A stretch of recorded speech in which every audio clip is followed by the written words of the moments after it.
This is MFG Out Loud. Courageous conversations about sales and marketing for today's manufacturers. With your hosts, Ray Zaganto and Allison DeFore.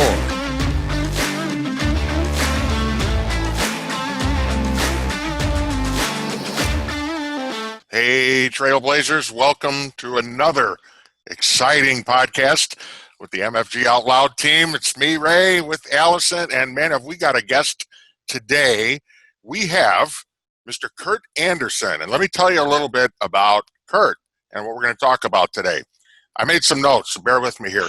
Curt is the founder of B2B Tail, where he's the chief e-commerce evangelist for manufacturers. That's why he's here.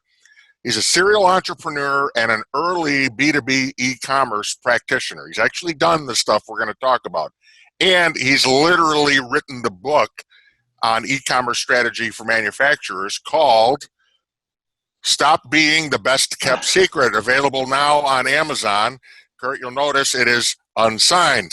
So we'll have to work on that at some point. But as you're going to find out during our session today, Curt is passionate about manufacturing. He's identified and mastered a new growth opportunity that manufacturers of all types and sizes can leverage. When Curt's not helping clients, he's sharing phenomenal content on LinkedIn, wink, wink, making introductions, contributing to roundtable discussions, presenting webinars, or hanging out with the likes of Allison and I. So without much further ado, Curt, welcome to Manufacturing Out Loud.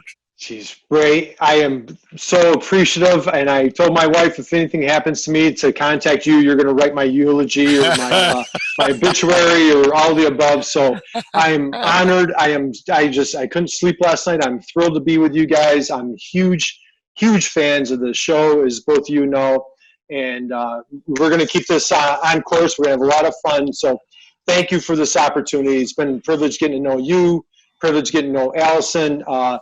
Allison is just an absolute LinkedIn rock star. And just for those, if you have new listeners coming on today for the first time, Allison is one of those people who can write a post.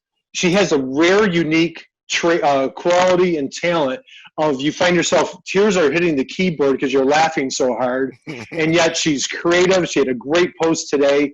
So thank you both. This is just an honor and privilege to be here. No, so glad to have you. Allison, are you blushing? No, again, I can't say enough about LinkedIn because clearly, I meet the most amazing people. And anybody who is part of this tribe that Curt has, I've never met anybody yet who had an ill word to say about you. People just love you, and you're having such an impact on the industry. So we are grateful to you. I'm really excited that we got to know each other, and just really happy that you're on the show today. So thanks for being here. I'm thrilled. And so if I could, I'm going to share. So here, I'd like to share something with your audience. So so the three of us are deeply passionate about helping manufacturers. I think that's our common bond. Right. So here's a quote I'd like to share. Staying relevant and profitable today requires three things: continuous self-disruption, reorganization, and strategic communications. Continuously innovating and keeping pace with how customers search, purchase, and share. To avoid falling into the abyss of mediocrity, or God forbid extinction, manufacturers must do something they've always resisted in the past. This was written a couple years ago, and this is from the one and only Allison DeFore, the Trailblazer, wrote this. So she wrote this pre-COVID.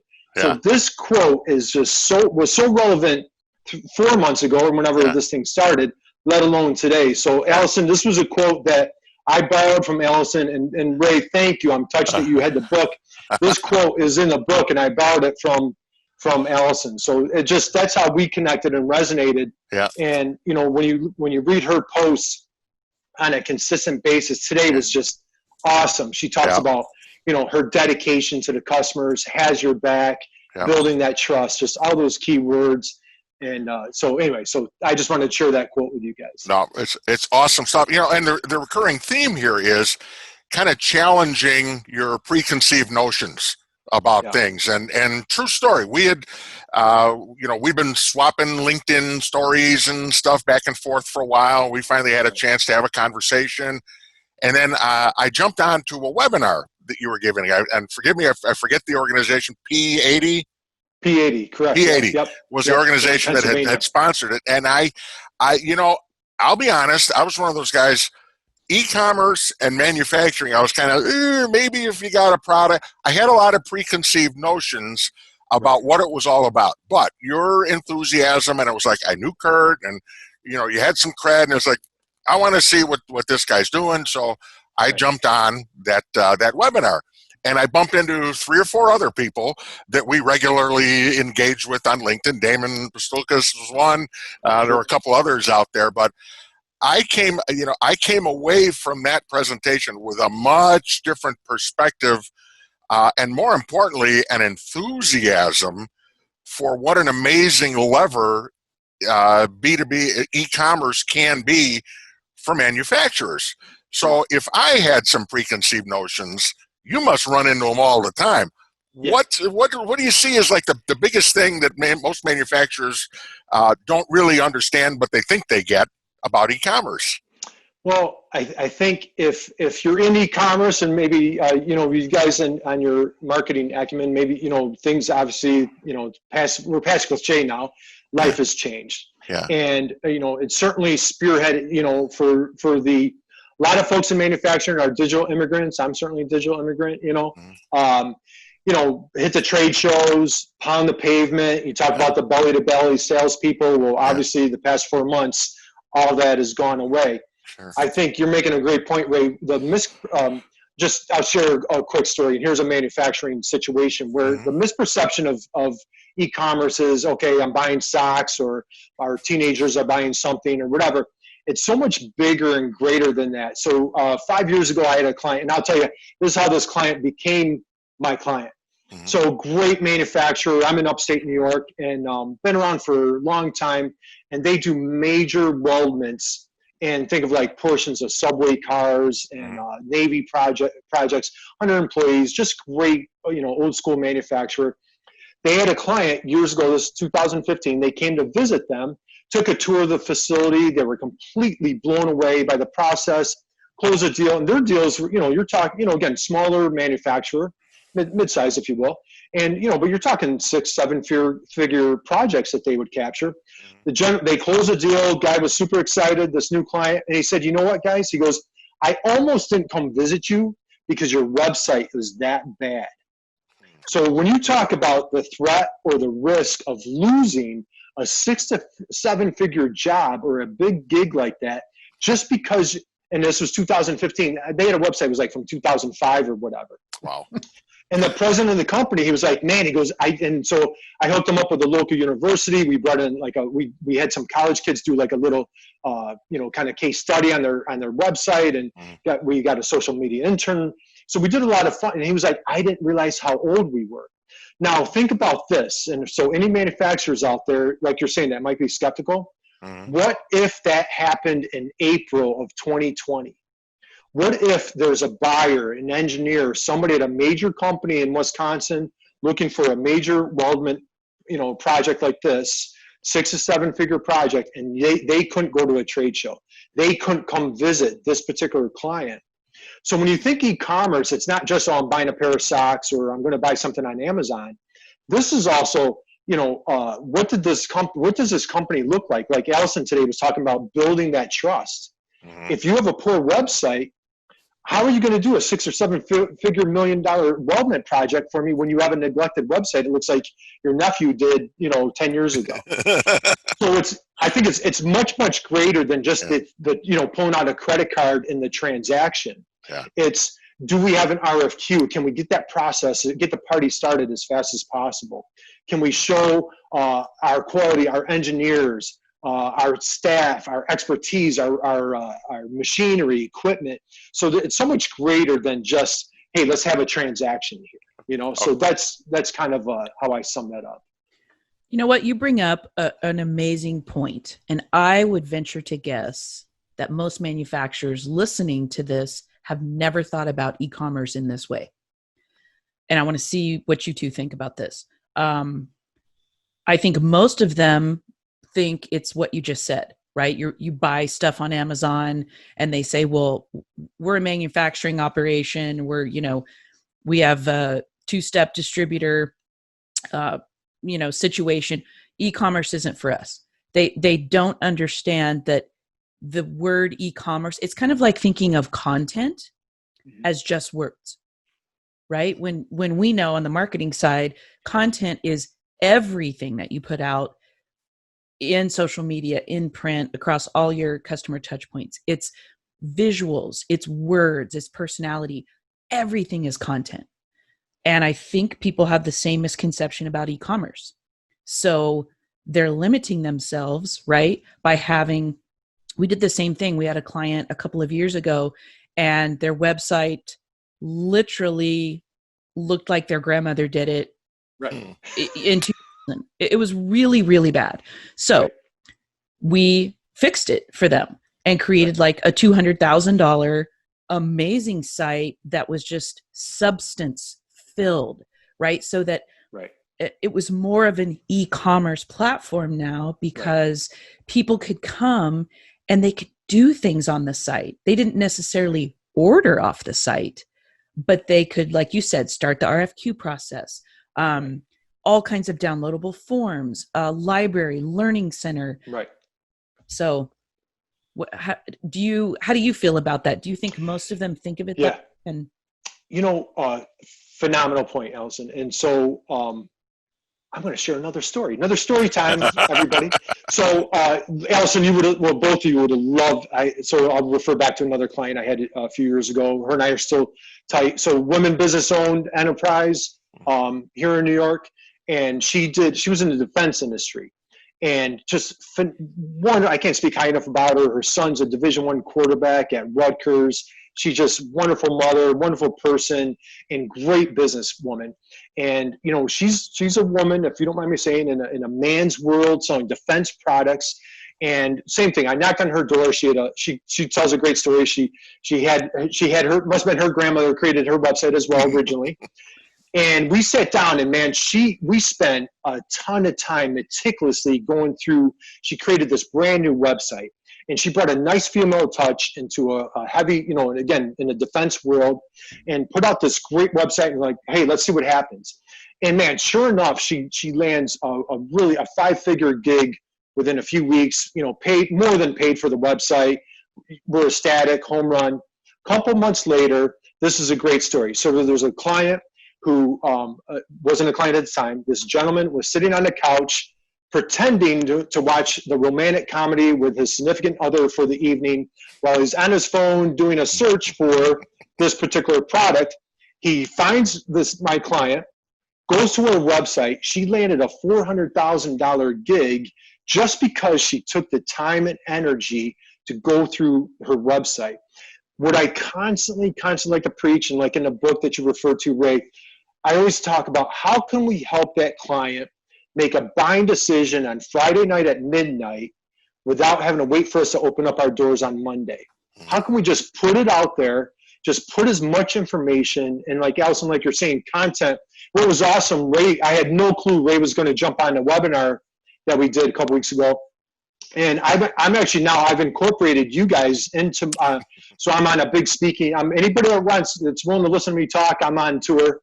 And I put a slide on you guys and Chris from Manufacturing Happy Hour and the guys that Exit Your Way, because I think it's just so, I have to admit, I was bent on, I preach video. I had an e-commerce business in the 2000s when YouTube came out. We were doing YouTube videos right off the bat, like how-to videos, product, and we had no idea what we were doing. You could go online right now and find them. They look horrendous. They didn't cost us a penny to do it. We had hundreds of thousands of, over time, hundreds of thousands of views just because we were educating our customers on how to do things.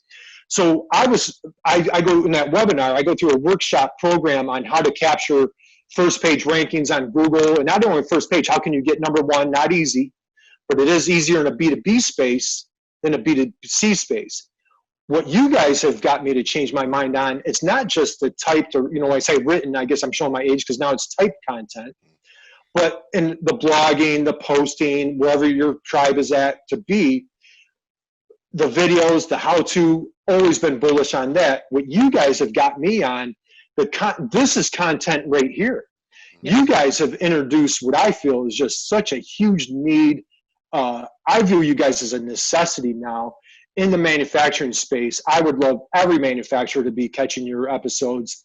And Chris Lukey at Manufacturing Happy Hour, the guys at Exit Your Way up in Seattle, they're creating new content and building those communities for their clients now. And it's such a unique approach. So when we talk about that consistent content, it could be the written, the typed, it can be the verbal, like you're saying, Allison, the videos.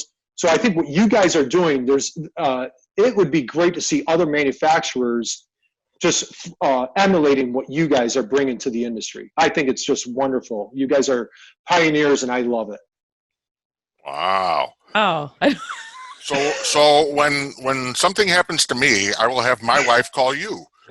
Dude, as soon as this whole COVID things, we're gonna all get together. Right. So we'll meet in Chicago. Here's and meet anywhere. You know what? Allison and I have been working on this thing, gosh, over a year now, right? Probably a year and a half. And as I look at it and reflect, I think today we're episode 19, something like that, awesome. that we're spinning out. And I look at how much I've learned. It's like I'm with you. I learn every day, just either following Allison on LinkedIn or our weekly conversations or whatever. It's like she's the oracle on these things and welcomes input from others and just great dialogue. But having conversations, with you and the other guests that we have, and I hope, because the reason we're here is for our audience and for our tribe, get that one thing. If you hear that one thing in the 28 or 30 minutes, however long we're on, that you can take back and go, I never thought of it that way. Or you mean B2B e-commerce isn't digital yellow pages? It's more than that, so it's that's what we're really trying to spark. So believe me, speaking for myself, I'm pretty sure for Allison too, we get a ton out of these exchanges too. So we don't do this for mutual admiration. We do it because we're selfish about wanting to learn and share. Right. Yeah, and that's amazing that Ray and I were talking about this earlier. Your book is called Stop Being the Best Kept Secret, and I've physically had manufacturers say that to me numerous times when I said, so tell me, we were starting together and I'd say, so tell me about your operation. Tell me about your brand. How do people feel about you? And they would lean across the table in all seriousness and say, we're pretty much the best kept secret in where their niche is. And look at them like, okay, well, we need to remedy that. So I think that you calling the book what you did makes a lot of sense. And, I think one question I had is, again, I think this goes with the misconceptions. What kind of staffing and expertise is required to support an e-commerce effort? Because I think people either underestimate what it takes or they really aren't sure. And so they kind of, it ends up in that's not a priority right now pile. Correct. Yeah. Boy, that is a loaded question. And you and I, same, that's where I got the title is and the thing is, it was how many businesses from the 80s, 90s, early 2000s, that was the mantra. Somebody built up, somebody had a problem to solve and didn't like maybe the company they were at. And so they opened up their own or took over a parent's or somehow they got in business. and trade shows, word of mouth, whatever, maybe. And here's the biggest challenge with manufacturing. If I think the NAM, the National Association of Manufacturers, 75% of all manufacturers are 20 employees or less. Mm-hmm. And that's really what all small business, that's a majority of small businesses. Very few get into the Fortune 500, the IPOs and da-da-da. Most of manufacturing is, a mom and pop business, 20 employees or custom job shop. In the book, I talk about, I call it the job shop blues. 50, 60, 70% of our sales is with that one client, and at no fault of our own or what happened, COVID happens, 2008 happens, internet bubble in 99, something happens where we go down and now we're caught vulnerable. Where e-commerce comes in, it helps you diversify.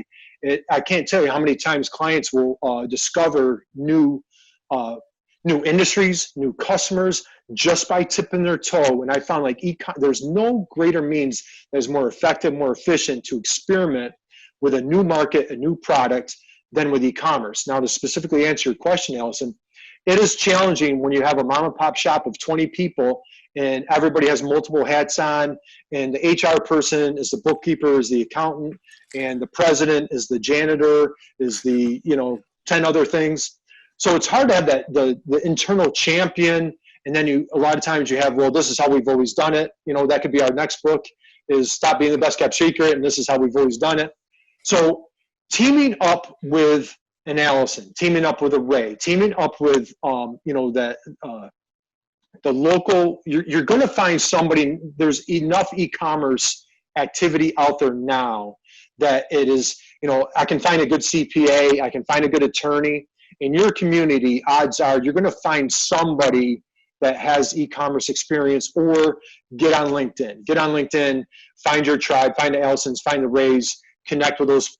I would love to talk to you, or an e-commerce consultant. It's challenging for those people that have the limited resources. Ray made a fantastic point. Ray, so in the 2000s, I started an e-commerce business in 95. I mean, like that, and just makes me feel super old.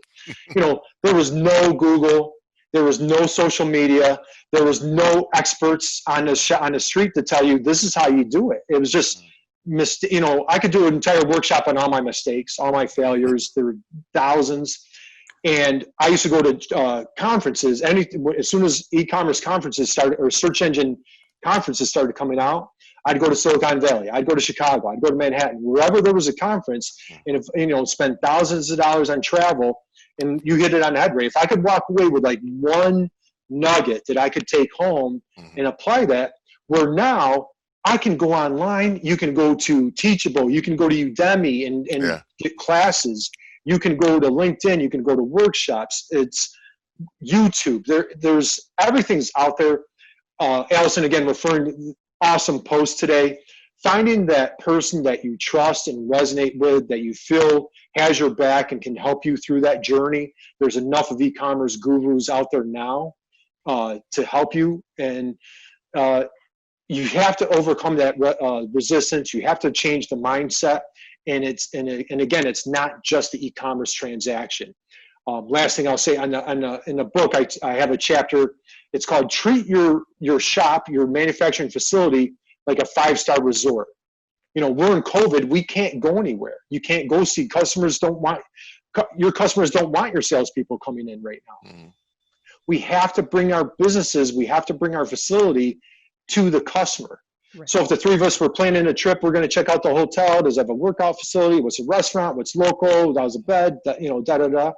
Well, if your customer is a Boeing engineer looking for your product, your process, and they don't know you exist, boy, put it out there. Because even if you're like, hey, I have this little greasy machine shop, yeah, but you know what? You are a 5-star resort to that Boeing engineer who has a problem right this minute and needs it solved. So I don't care how small or not insecure, but you don't feel that your place is that you want to flaunt it, man, flaunt it. Just put it out there because you've been in business for a reason.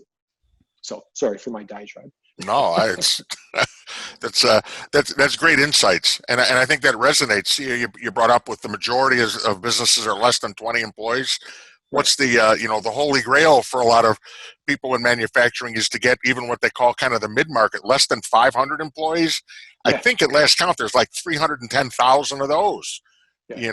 In the U.S. So the upside's massive. You quoted a B2B number as far as where B2B e-commerce is headed, and it was an astronomical figure. And if I say it, nobody will believe me. You're the expert. What was you know what I'm talking about? I plagiarized. That's all right. So and actually, I'll share two stats with you. This blew my mind. Yeah. So the stat that Ray's referring to, it was I believe it was Forrester. Well, the gun to my head.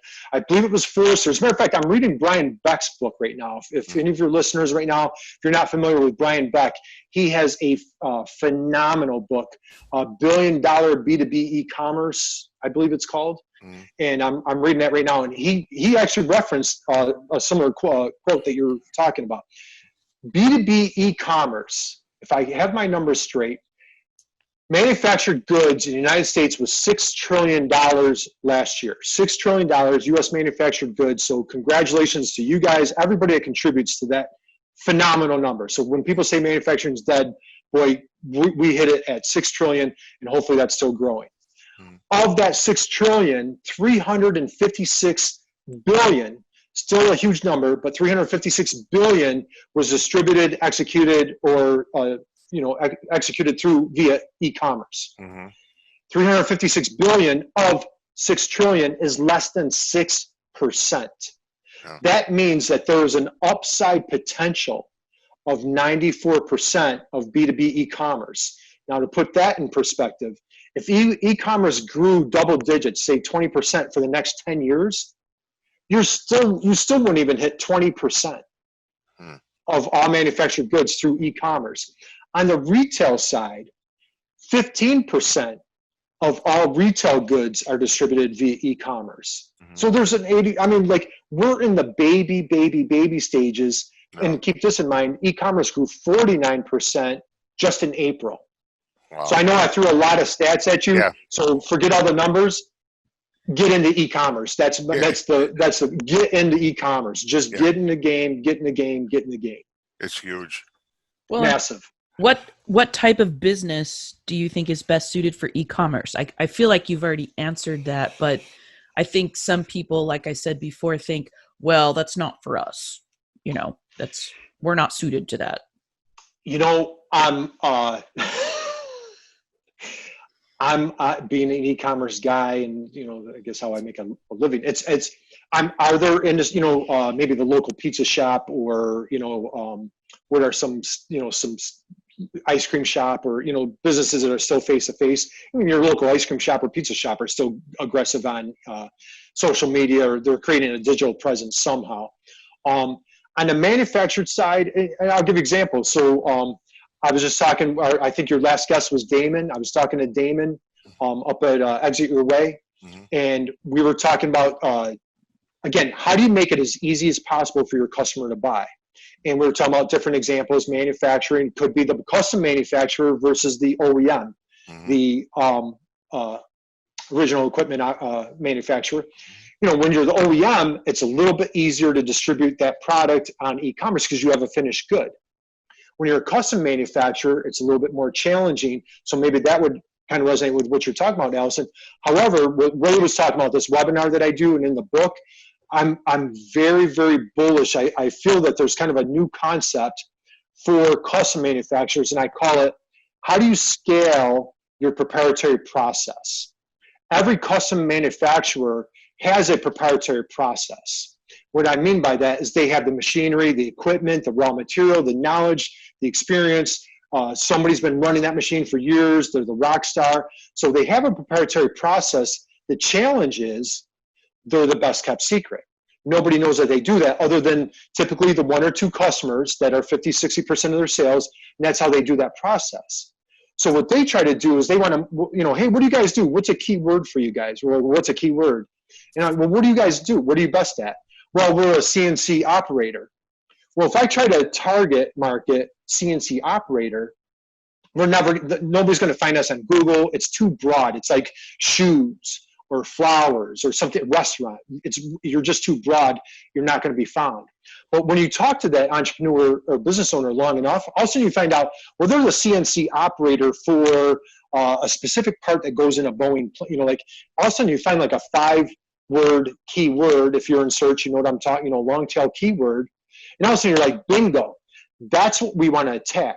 So instead of, spinning around wheels and going nowhere on this long tail or on a broad term like CNC operator or, whatever you are, you bend metal, you cut steel, whatever you do, when you go deep into what you specifically do, now we can dig into that process. So, and then what Ray was talking about, I go into this whole thing about, I'm very bullish on creating a configurator on your website where somebody can land on your website and they can actually go through a process, and you could almost create an instant quote. That's a whole nother process.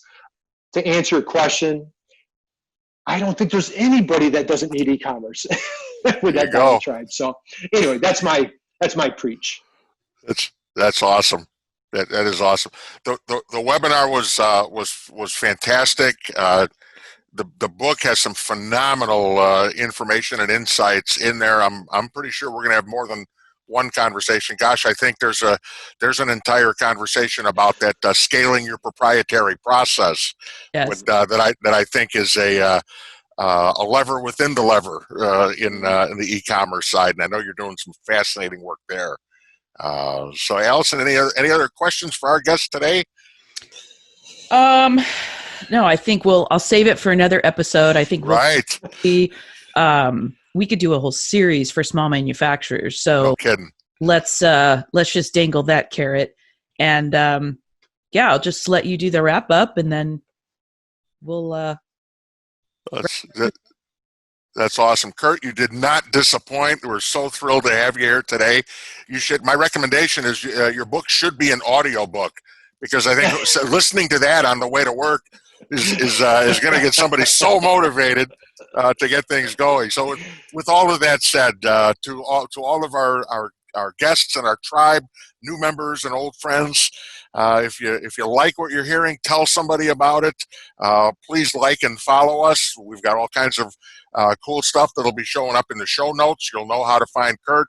Look into his company, where to find the book, and some of the other links. And I'm pretty sure we're going to have Curt back with us again real soon. So with all of that said, Curt, thank you so much for sharing your perspective and your insights with us today. It means a lot to us and our listeners. And for all of our listeners out there, remember to keep manufacturing out loud. We're so glad you hung out with us. We need you. Thanks, everybody. Hey, this was an honor. Thank you, guys. Thank you, everybody. And listen to Manufacturing Out Loud. This is great. Thank you, guys. Thanks, Curt. Thank you for listening to MFG Out Loud with Ray Zaganto and Allison DeFore. You can subscribe and find show notes at mfgoutloud.com.